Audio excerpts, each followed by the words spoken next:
The test is in four-part, Part 1, Part 2, Part 3, and Part 4. Now look at Part 1. Part 1. You are going to hear a customer inquiring about different types of radio. First, you have some time to look at questions 1 to 4.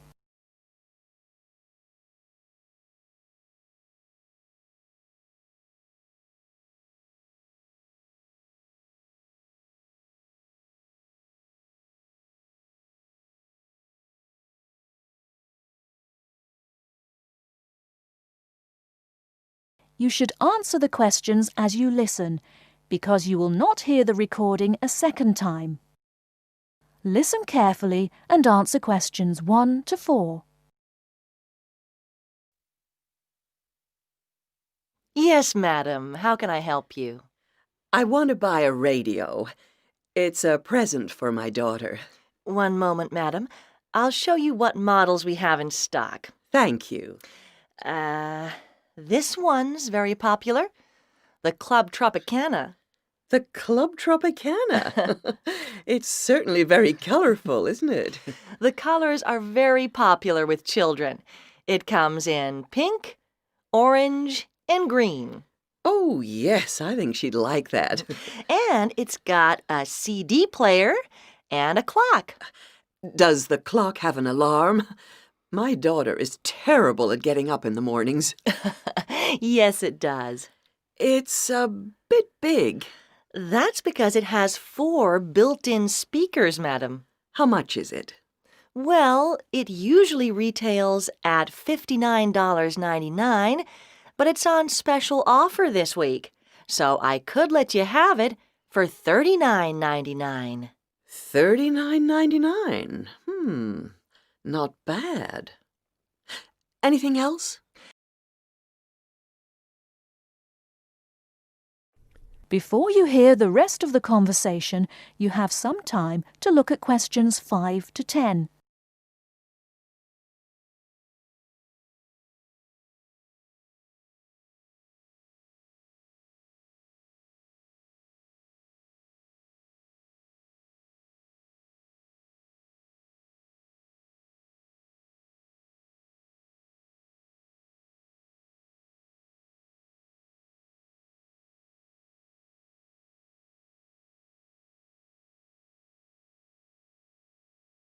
Now listen and answer questions 5 to 10.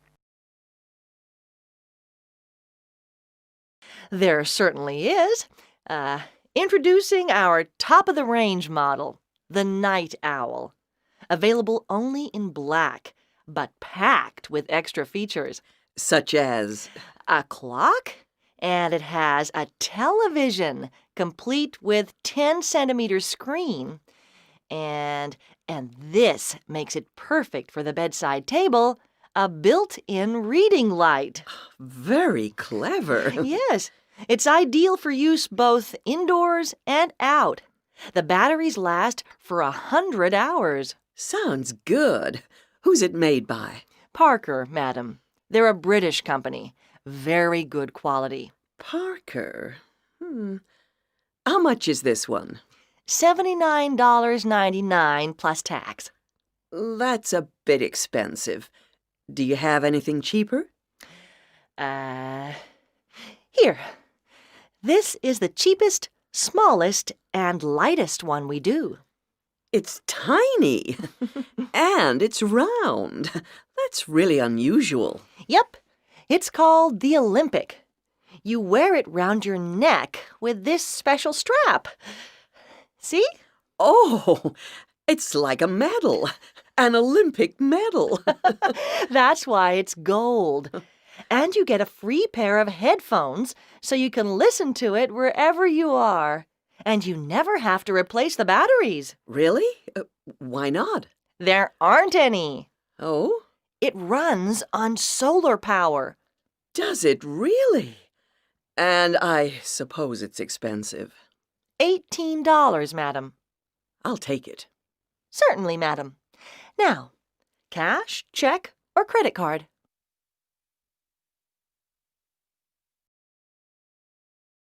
That is the end of Part 1. You now have half a minute to check your answers.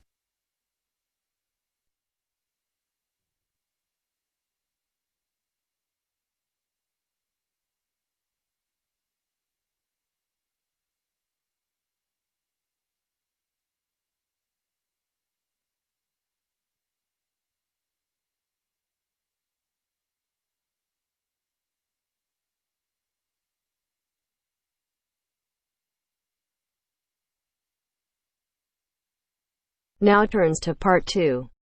Part 2. You will hear two conversations. Are based on the following conversation. The answer should be appropriate to the content of this conversation. First, you have some time to look at questions 11 to 15.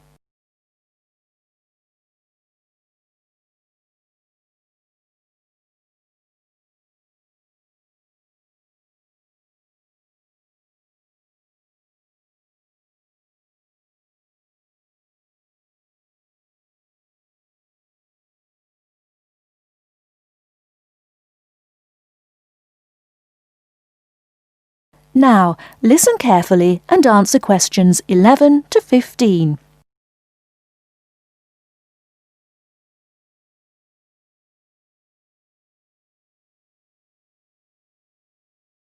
Oh, hi Dave. Long time no see.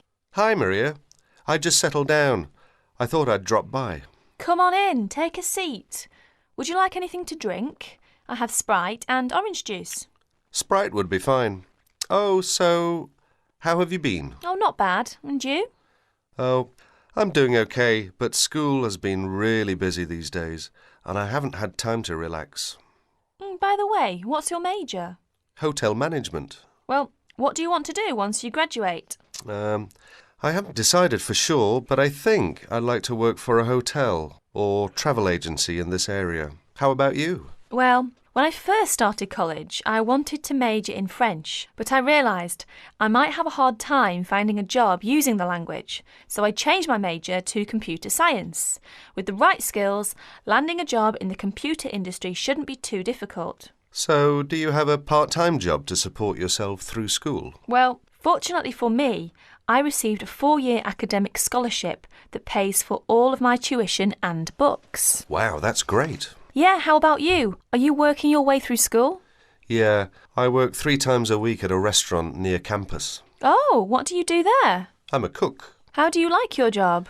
It's okay. The other workers are friendly and the pay isn't bad.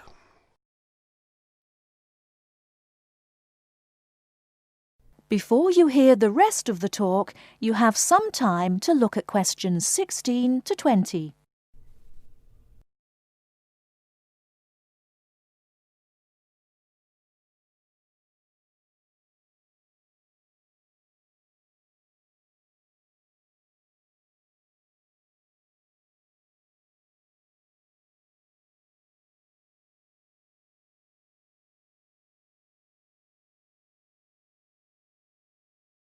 Now listen and answer questions 16 to 20.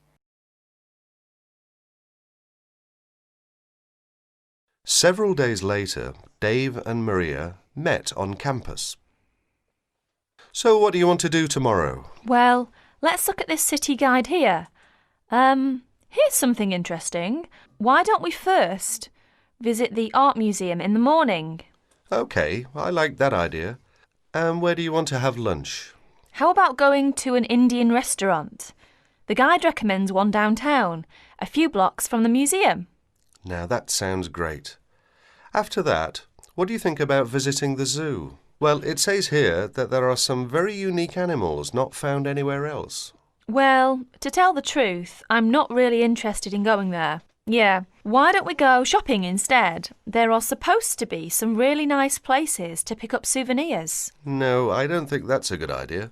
We only have a few traveller's checks left, and I only have $50 left in cash. No problem. We can use your credit card to pay for my clothes. Oh no, I remember the last time you used my credit card for your purchases. Oh well, let's take the subway down to the seashore and walk along the beach. Now that sounds like a wonderful plan. That is the end of part 2. You now have half a minute to check your answers.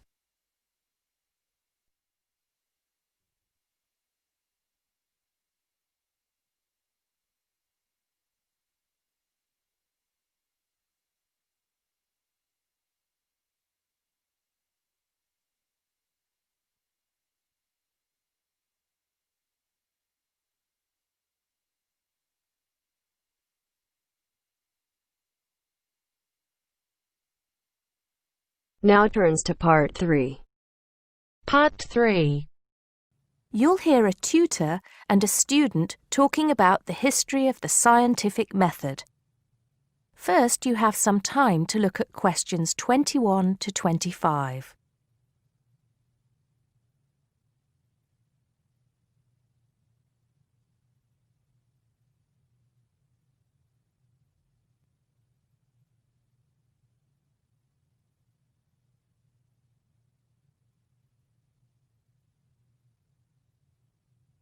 Now listen carefully and answer questions 21 to 25. Hello, Simon. Come in. Take a seat. Now, I wanted to talk to you about your assignment.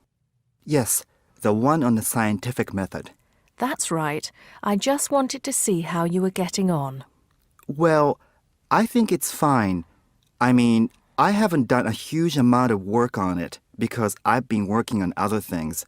But what I've read so far seems fine. How many of the references that I gave you have you managed to get hold of? Not too many, I'm afraid.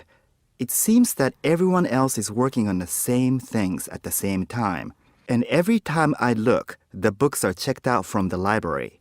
Right. Well, I think that we can go over the main ground together now. That way, even if you don't manage to go through all the references in detail, you'll still have an overview. What has helped you most so far? I've managed to have a look at 3 of them. I thought that Johnson made some good points, but it was hard to follow the line of her argument. Bradman was simple and straightforward, and I felt as if I got a lot out of that. I wish I could say the same for Whittaker. To be honest, I didn't get very far with that. Okay, that's more or less what I'd expect. So tell me, what have you learned so far about the role of the Egyptians and the Babylonians? Yes. Well, there's evidence that the basic components of the scientific method, examination, diagnosis, treatment, and prognosis, were being used in the early 1600s BC, especially in the treatment of certain illness. Good. Yes, that's right. And the point, of course, is that that represented a considerable advance over relatively simple, non-empirical approaches, which usually attributed anything unknown to the actions of the gods, etc. Of course, the Egyptians and Babylonians did this as well, but what we see emerging here is a willingness to base opinion on systematic study of the real world, which is at the root of the scientific method. I see. Right, yes. And then that reappears later. Yes, although don't get carried away with the idea that it was a simple process of development. By the time we get to ancient Greece, let's take the period towards the middle of the 5th century BC, the rules governing the scientific method were practiced on a widespread scale, but there were still many people who believed that real truth could only be acquired by pure rational thought. Plato, of course, had a great influence on the development of the scientific method during this period. Through his academy. That's right. But then, as we know, a great deal of understanding of the scientific method disappeared as the old world order collapsed. It wasn't until the Middle Ages, sometime before the 11th century, that several versions of the scientific method emerged from the medieval Muslim world, all of which stressed the importance of experimentation in science. Right. I think I've got the historical timeline.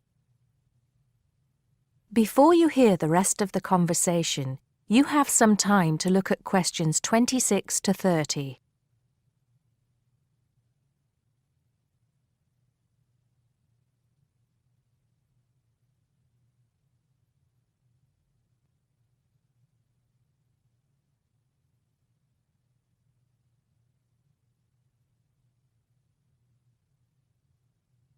Now listen and answer questions 26 to 30.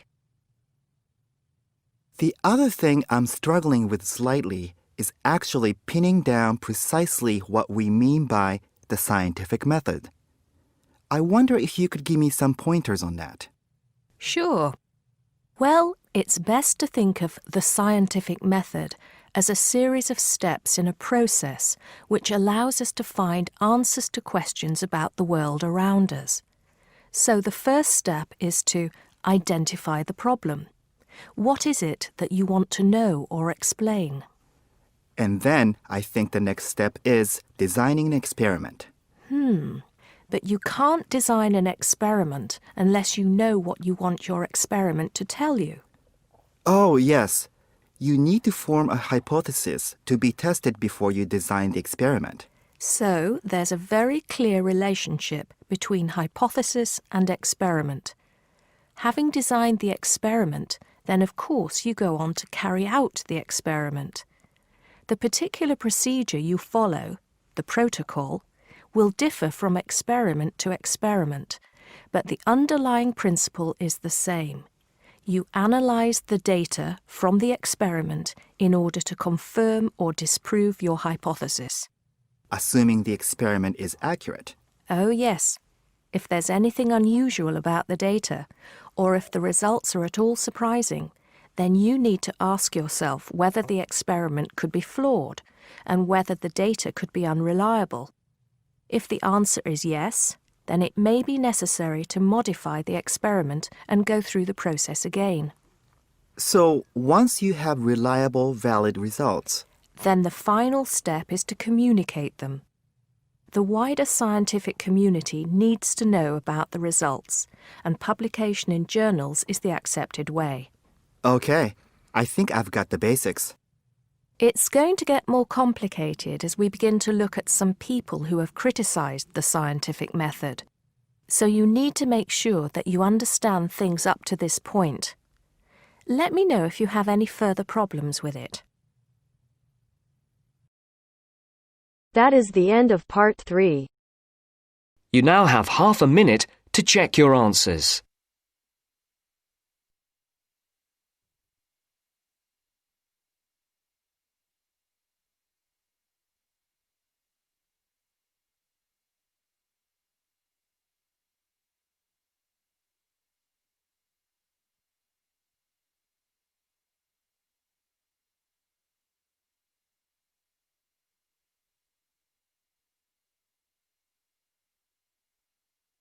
Now turns to part 4. Part 4.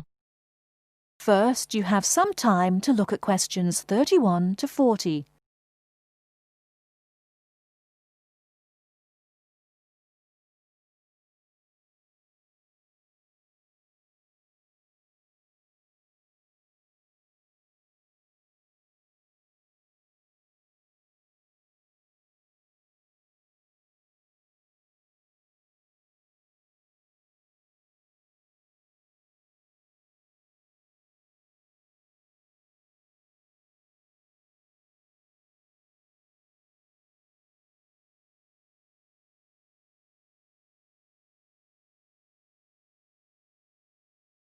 Now, listen carefully and answer questions 31 to 40. Hello and welcome. My name's Carolyn Tan. Just as there are a great number of different courses and places to study here, the teaching methods used and the skills you need will vary, depending on the subject you study and the college or university you attend. All courses vary, but most include some of the teaching methods I'm going to talk about today. Generally speaking, in some subjects, you will have timetabled classes for most of the week. In others, you may only have a few hours timetabled and will be expected to work independently for a substantial amount of time. Working independently is crucial at university. I'm going to go over the 3 main types of teaching method you will have here. These are lectures, seminars, and tutorials. There are other methods that you will come across, like workshops, group work, and practical work, but I'll describe the 3 main types for now. I'll briefly describe what they are and try to give you some helpful advice in dealing with them. Let's start by looking at lectures. These are large classes, usually lasting around 1 hour, where a lecturer or tutor talks about a subject and the students take notes. On some courses, there can be over 100 students in a lecture. Unfortunately, there is usually little or no opportunity to ask questions during the lecture. Lectures are usually intended to do 3 things. Firstly, to guide you through the course by explaining the main points of a topic. Secondly, to introduce new topics for further study or debate. And thirdly, to give you the most up-to-date information that may not be included in textbooks. So as you can see, it's essential to go to lectures. Of course, you need to take notes in lectures. Remember, you don't need to write down everything the lecturer says. Try to concentrate on the main points and important details. Most lecturers use stories, examples, and even jokes to illustrate a point. And you shouldn't write these down. When you take notes in lectures, abbreviations and symbols for common words and terms can help you write faster. If there is something you don't understand, make a note to ask after the lecture or in a tutorial. Most students try to write up their notes after a lecture. It's a good idea to try to be organised. Keep your notes from your lectures in order in a file, but don't just file the notes away until your exams. Read through them regularly, as this will help you with your revision. It's really important to go over your lectures. As an international student, the lecturer will recognise that you may need more help in lectures and that you may want to record the lecture on a digital recorder. If you do want to do this, ask the lecturer's permission first. They will usually agree. Finally, don't worry if you find it difficult to understand the lecturer at first. This will get easier as you get used to their style and as your English improves. OK, that's enough about lectures. Let's have a look at seminars now. Seminars are smaller classes where students and a tutor discuss a topic, and they often last about the same time, if not longer than lectures. You will know in advance what the topic is, and the tutor will usually ask some students to prepare a short presentation for discussion. Seminars are usually meant to encourage debate about an issue. This means different opinions will be expressed by the tutor and students. The aim is not for students to be told the correct answer, but to understand different arguments and make judgments about them. This process helps you learn to analyse topics critically. Some international students find that seminars can be a bit frightening, especially if they're not used to this kind of teaching. Don't worry. Many other students feel the same at first. Participating actively in seminars is an important part of the learning process, so try to contribute, even if it seems difficult at first. It is best to do some reading before each seminar, so that you are familiar with the topic and can follow and contribute to the discussion. It may help you to make notes before the seminar of any points you would like to make. If you're having difficulty in seminars, discuss this with your tutor. And finally, I'll give you information on tutorials. Tutorials are meetings between a tutor and an individual student or small group of students. These usually last between 15 and 30 minutes. In a tutorial, the tutor will give you advice and guidance on a piece of work you are doing or a piece of work you have completed, or even a problem you may be having with a topic or with study methods. You should try to ask questions during tutorials about your work or about topics raised in lectures and seminars. Well, that's all for teaching methods. I'll go on now to talk about the different kinds of examination. That is the end of part 4. You now have half a minute to check your answers.